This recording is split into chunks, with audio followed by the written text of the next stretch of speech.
आई बनामा पातल घंटा चटपटा छोट कर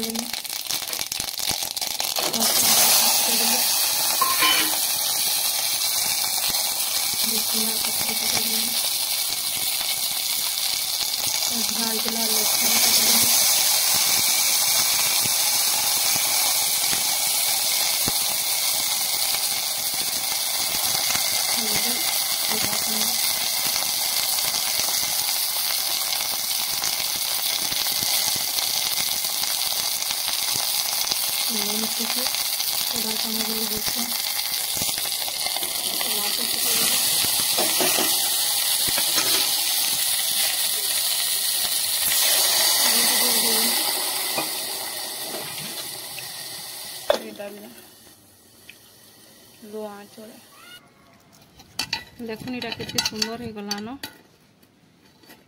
बाड़ी के देखो देखुन पखाल भाते बहुत टेस्ट लागसी करी खाऊन।